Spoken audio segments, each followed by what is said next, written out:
Hello YouTubers. Now today, I know I've done a good few videos on this, on obviously brakes. We're doing back pads and discs on an Insignia, 09 Insignia. Now, as you can look from this disc, there's a slight little mark in the middle which could have been from a stone or something. Not particularly to worry about, but again, this is what I'm saying about knowing your car. I show you the other side and I show you why we have to replace everything, and this again, this job's going to be 3 times more than it should be. So I'll put you close up to this. As you can see, there's like a little mark there. Now that's nothing to worry about. This disc still should be fine. You get away with that, not really a big deal. Hello Milo. Where's that? Oh, she's okay, the dog fell. Now, what I want to show on this side is, as you can see, we've got, say, half the disc just completely scorn, where obviously the pad, which you're not going to be able to see, but I'll show you when we get it out, the pad is metal on metal. Now, what's happened again with this one is the caliper is seized. So when you look, well, I'll show you when we get it out anyway. But basically, yeah, again, if you just keep an eye on your car, and when it's pulling, this customer did feel it pulling. Now if it's pulling, you pull over and you see. Now granted, you might not be able to stop if you're on a motorway or something like that, but you can always pull in somewhere and check it.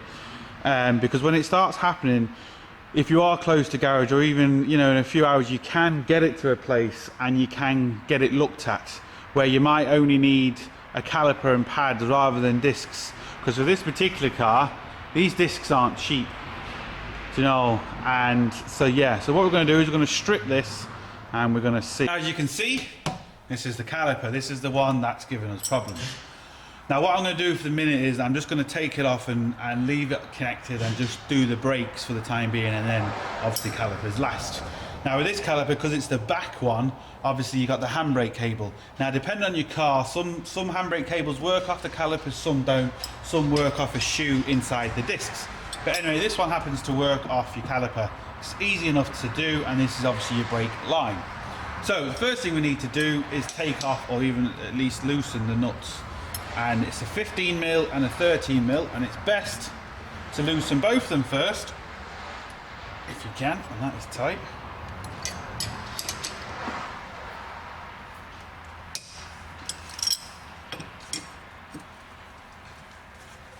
Ooh, tight. So anyway, loosen both of them first, and the reason is because obviously that was quite tight. If you take out this bottom nut, or even the top one, and try and loosen it, the caliper is going to move. It's going to make your life quite hard. So, it's just 2 little bolts. And then this should come out. Now, the only problem when the handbrake is on, you haven't got a lot of room. But to be fair, this one you've got loads of room, which is a bit unusual. Now, hopefully you can see this. You can see this back pad is more or less brand new, and this one isn't. Now, normally it's the back pad that goes first, to be fair. And a screwdriver to get that out. Now what I'm going to do is I'm just going to hit these off with the hammer and a screwdriver. Obviously I can do this because I'm replacing them, so I don't need them. And they are really tight.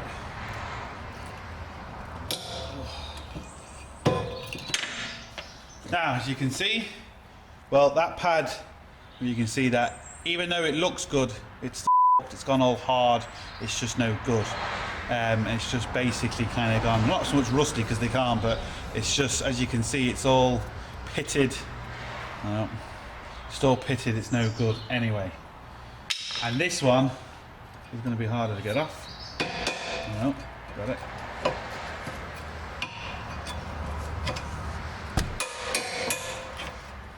Now, and obviously, as you can see with this one, there is just absolutely nothing left on it. So now we need to take off the carrier, which is these 2 bolts here, and they look to be maybe, I don't know, 16, 17mm maybe? 16mm, actually 15. Like I said, these are 15mm. See? Good how I know that, innit? Just comes with experience, that. Yeah. As you can see, it's a 15mm, but obviously you can see from the back of this car it's quite rusty, so obviously there's a lot of crap on there, so you need to make sure that the socket is definitely on good. I would suggest a 6mm sided socket, not the 12s for these, because if you round these you're in trouble, and they can be seized with inside here, so you definitely want to get good purchase on them. When they really, what I'm going to do with these is, because obviously I can see quite a lot of rust here, I'm not just going to put the air gun on them, because the air gun, even though it's good, it can snap bolts very easy. So I'm going to do this by hand with kind of a longer ratchet than normal, and see if I can get it off. Now this is a ratchet I'm going to use. It's about 2.5 times longer than the normal ones, and obviously the head bends, so it can give you good leverage. This might be tight, but hopefully should come off by hand. Now to be fair, that one's good. That's not a problem. Again, now we need to get that off and we need to put it on there, because again, what you want to do is you want to loosen both of them. Problem is when you hammer a socket on, it can be annoying to get it off.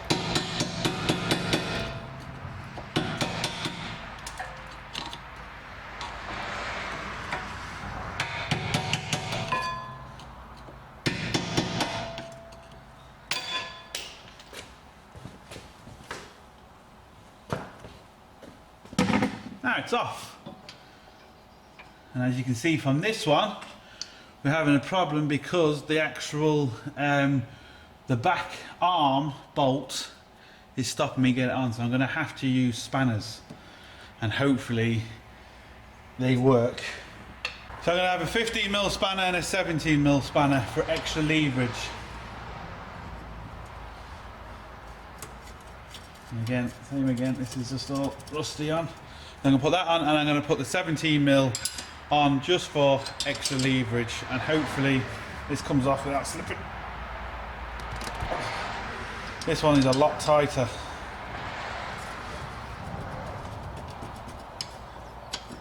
And just a thing to be aware of is, even when you're on a lift, or if you got the car jacked up, I'm obviously putting, because I have to undo this bolt, I'm putting a lot of pressure. The engine's at the front, and I've seen it before. You can lift the car up quite easily. It doesn't need a lot of strength because the weight of the engine, especially if you haven't got it on the lift or you haven't got it on the jacks properly, and you could end up in serious trouble. The other side is okay, because as you're loosening it, you're pushing down on the car. It's when you tighten you have to worry about. But on this side, it's when I'm loosening it. Now that's come off, which again is good. So what I'm going to do is I'll whip this off, I'll turn the camera back on, and then we'll go from there. So we've got the carrier off. A couple of things you want to do with the carrier is first make sure these are moving up and down nice and freely. These are. If they're not, you can see on my other videos how I've cleaned them and greased them and put them back together. And also you want to get a wire brush and clean where the pads actually go on the caliper, on the carrier. Now we're more or less ready to take off the actual disc, and what I always say to do, and I forgot to do, is take off the little screw that holds them on. It's a little torque. It's always easier once the disc's on, because you can wedge the once the brakes are on, the pads, because you can wedge the screwdriver and take it off a lot easier. I always forget about the bloody thing. So I'm just going to get a torque. I'd say it's a T25, T30, something like that. So it's a T30.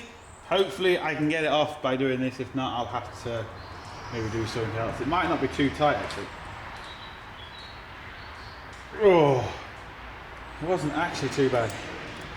So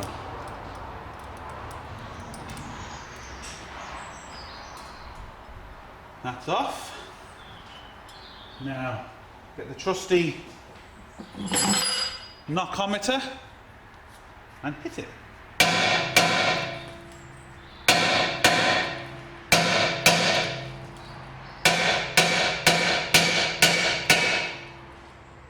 And as you can see, it's not moving. There we go. Off. Now, see, back of the disc, absolutely perfect. This, completely. Now, Simple as that, really. So as you can see, obviously on this car, this is a hub, and there's splines in it. So either you can get four-wheel drive ones of these, or they just engineered them so the front hub fits the back, so it's cheaper for them. I'm not sure which, but as you can see, there is splines through there, but that doesn't really affect us at all. So what we need to do now is, what I'm going to do is, I'm going to get the discs and the pads, make sure they're right. Also make sure the caliper is right. Hopefully it is. As you can see from a few of my videos, I haven't been lucky all the time, even though I say it's best to check, but some parts you can't check until you take them off. So yeah, fingers crossed. Let's hope I don't have to wait another day. Now, obviously we need to make sure everything is right. So there's our new pad. As you can see, nice and rough, not falling apart, or nice and smooth. This is our old pad, or one of them. As you can see, it's just chunks of it are missing. So obviously it's easy to check your pad. You line them both up together, make sure they're both the same shape, they both match. That's easy enough, done. So we know the pads are right. Now we want to do the discs, and of course first thing to do is put the discs on, and to make sure they physically fit. If they physically fit, now we have a problem here. This is a vented disc, which is there, and these are a solid disc. So this is where I stop again. This is f***ing annoying. More phone calls. YouTubers, he has the ones in stock, which is great. Saves me having to leave this on the lift because it's now the weekend and blah blah blah blah blah. So obviously this can happen. He went through 3 or 4 different manufacturers, and only one listed solid brakes for the back of this. Solid discs, sorry, which is unusual. So anyway, they have them, so there'll be a few hours before they're here. But what I can do in the meantime is, I'm going to do the other side, because that's just going to strip the other side. But what I also can do is obviously take off this caliper, put the new one on, and obviously I have the new one, which is here. See, nice new shiny one, or reconditioned, doesn't really matter, still the same. Physically, you know, you can match it up to make sure it's the same, and you know, there is a name on the top. They do all match. Everything looks good.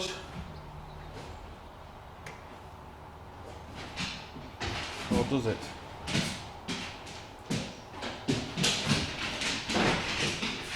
That's the wrong side.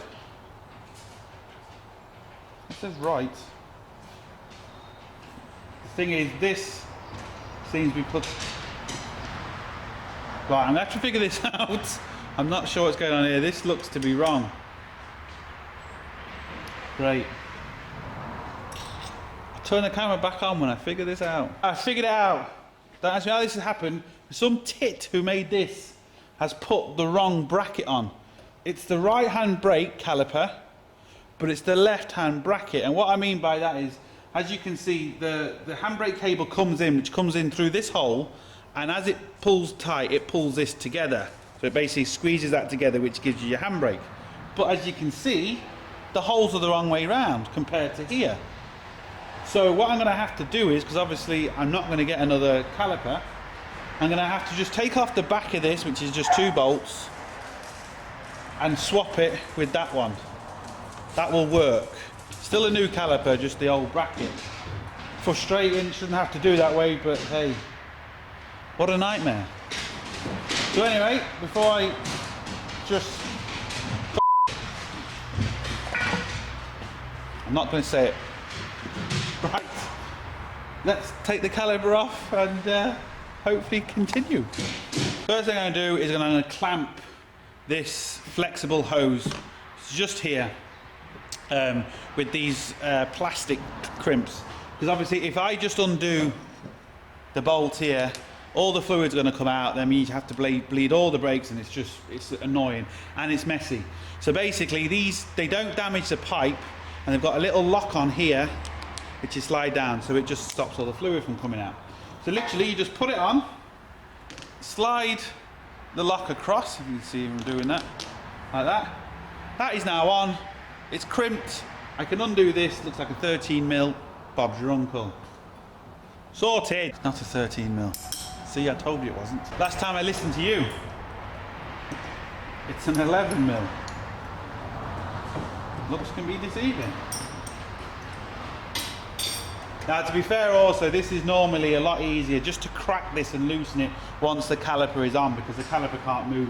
I'm just hoping now I can kind of get away with doing this. Where it is. And I have. So. Now this is most probably a banjo bolt, so be careful. These bolts are hollow in the middle if it is a banjo bolt, which I'm kind of sure it is.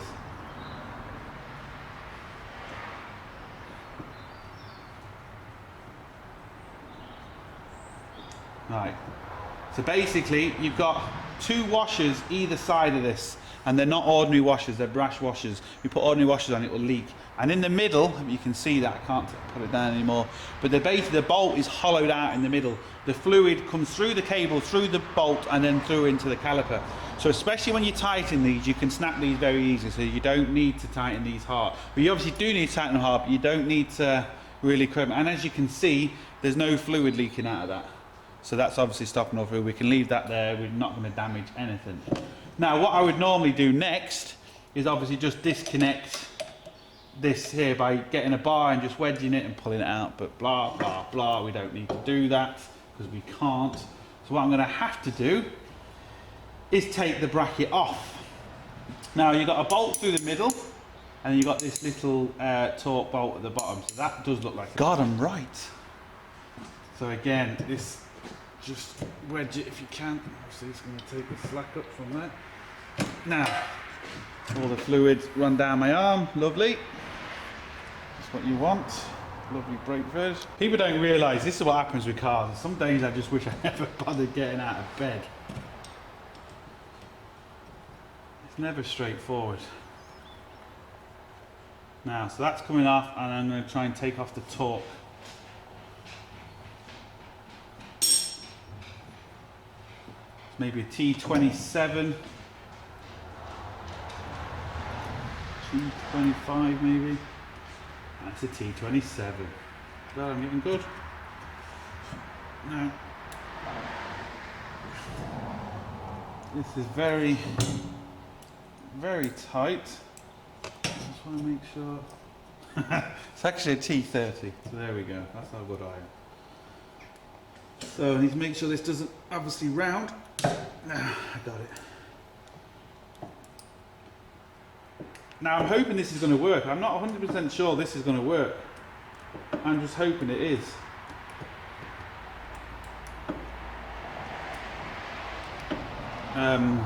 Because if it's not, I'm in trouble.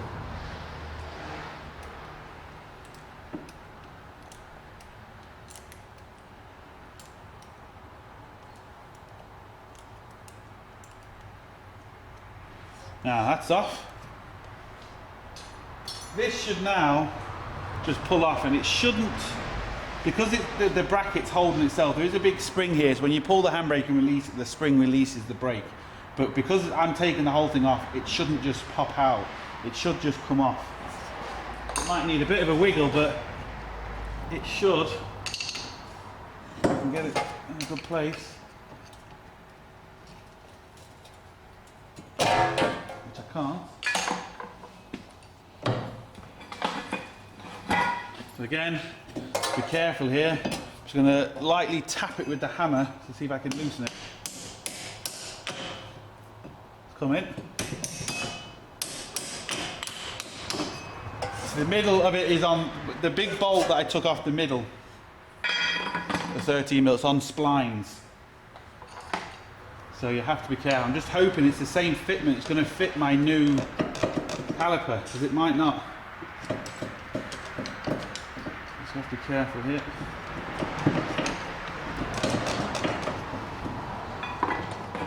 Old knockometer again. This is a nightmare.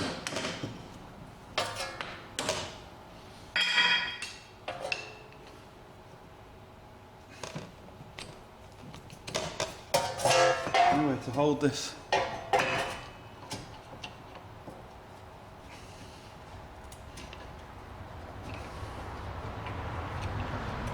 Now, as you can see, hopefully you can see anyway, there's little splines on there. I'm hoping now that our new one fits this, because there's no guarantee saying it will.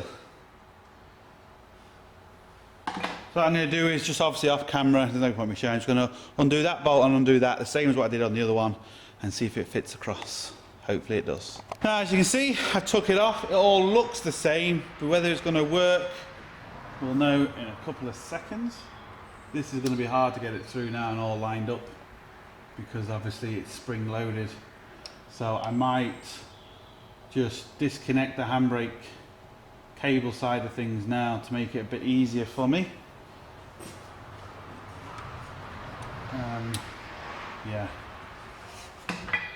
Yeah, the springs just come off now, so just to make it easier for me, I'm just going to let this kind of do what it's going to do, which is just basically disconnect itself.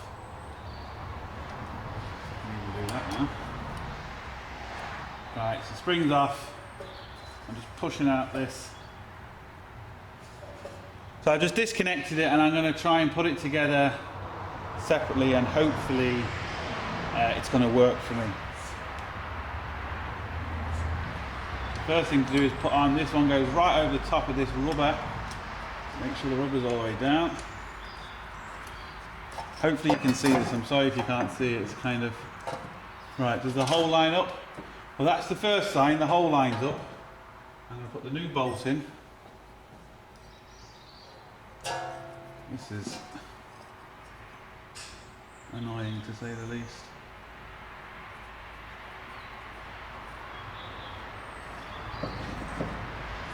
So as you can see, I've just basically split it. I've put the new bolt in, just obviously tighten it up.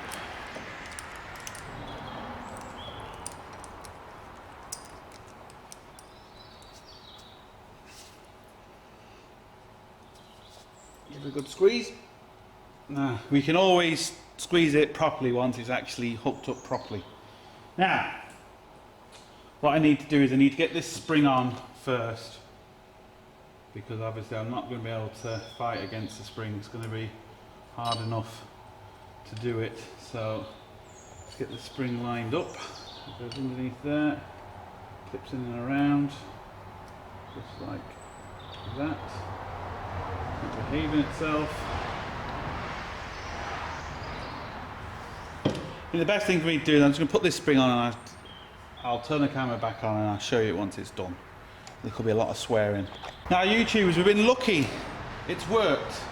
I've still got to connect the handbrake cable, but won't worry about that yet.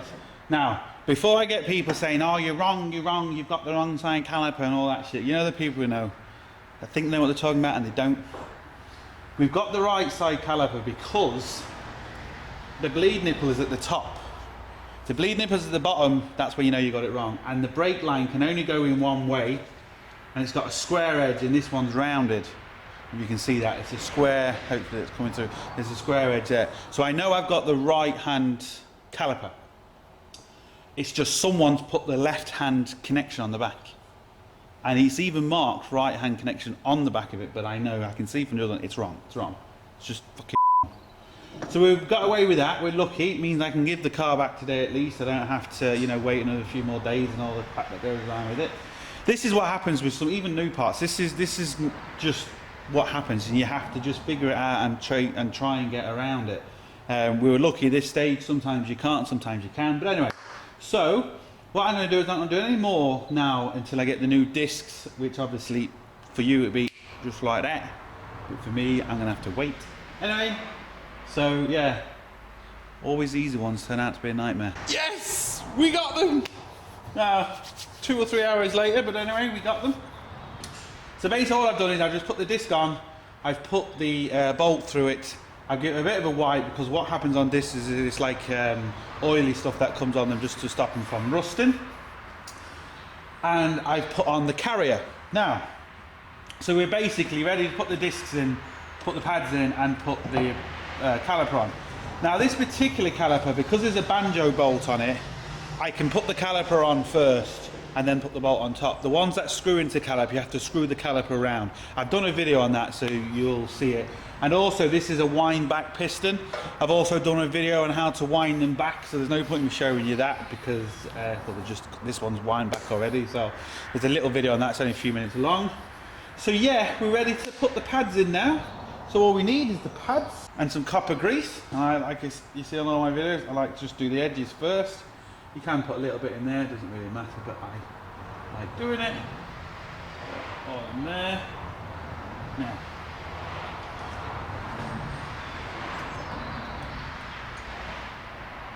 Now, push it down. Need a little tap. Now we're home. Now, on some pads, you see these little metal clips at the end. They always go on the back, so it's just something to be aware of. Then again, slide it in. Give it a little tap.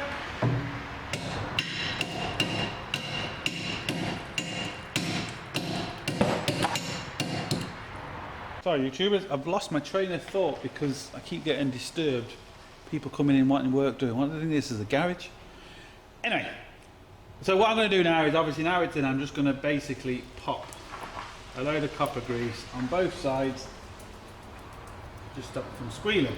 Now, so what I'm going to do now is obviously just literally put the new caliper on,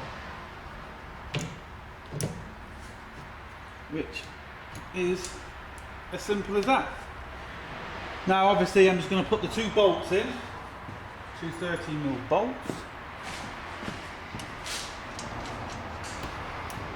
There we go.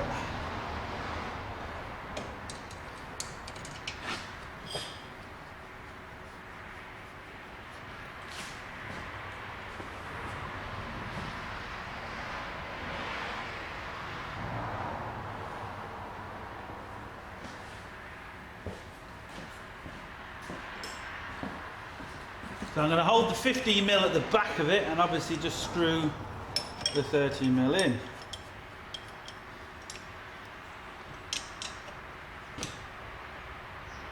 One.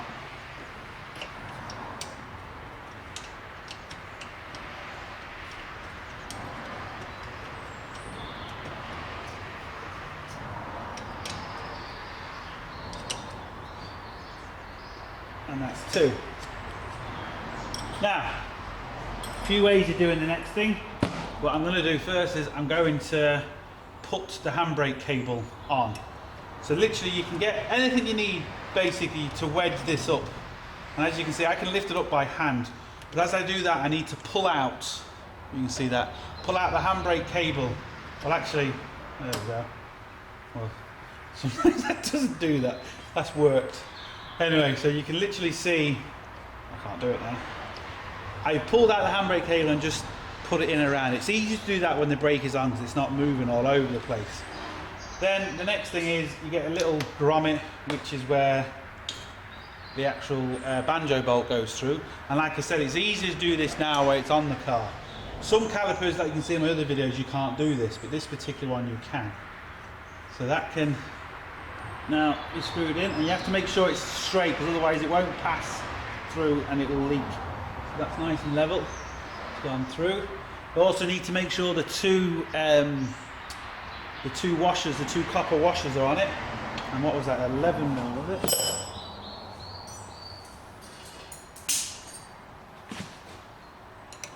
Yeah, it was 11mm. Now this is where you have to be careful. Even with this 11mm spanner, it's not very big, I could snap this bolt. Very, very handy. It's only a banjo bolt. But obviously you need it tight enough to work, but not too tight to break. And there's no real, like, you won't be able to feel it, it's just gonna go. So just a nice squeeze. Now, that is plenty good enough. Release the clamp. And what I like to do now, take that off, I don't need that. Okay. Now, I'd say it's 11mm again, is it? Yeah. I'm just going to release the bleed nipple, and just for the minute I'm going to let it bleed itself. So basically, the fact that the reservoir is higher than this, it's just going to gravity bleed. So I'm just going to leave that there until I start seeing fluid. Now you will start seeing fluid, but don't just tighten it up because there will be air behind it. So Just wait until it's like a constant drip and then tighten up. We still need to bleed it properly just to make sure, but at least we can get most of the way like this.